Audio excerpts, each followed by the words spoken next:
Dendam pernah dilecehkan saat kecil, keponakan bacok paman hingga tewas, nangis saat digelandang polisi. Petugas gabungan Polsek Teluk Mengkudu dan Polres Serdang Badagai berhasil menangkap pelaku pembunuhan terhadap paman sendiri. Pelaku MJE alias AL 27 tahun diamankan pada Jumat 3 November 2023 sekitar pukul 4.00 waktu Indonesia Barat di Dusun 1, Kampung Dungun, Desa Tebing Tinggi, Kecamatan Tanjung Beringin, Sergai.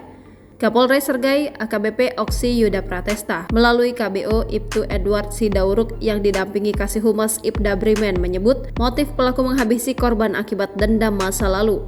Pelaku disebutkan pernah mengalami pelecehan saat kecil oleh pamannya sendiri.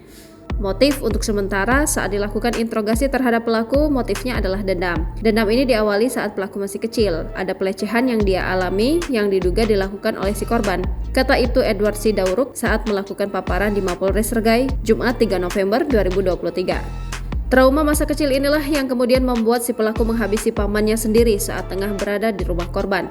Ibtu Edward Sidauruk menjelaskan pelaku menghabisi korban pada Kamis 2 November 2023 sekitar pukul 19.30 waktu Indonesia Barat dengan menggunakan sebilah celurit. Korban diketahui sempat dibawa ke Rumah Sakit Sultan Sulaiman Sergai dan akhirnya meninggal dunia.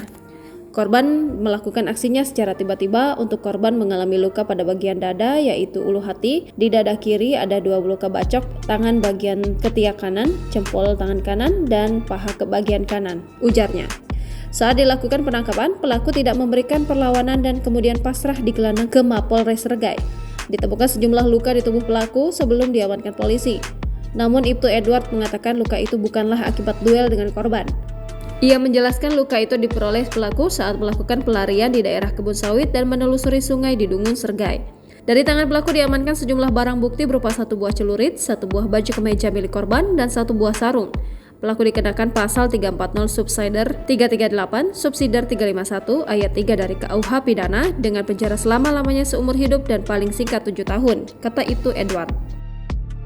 Download Tribun X sekarang, menghadirkan lokal menjadi Indonesia.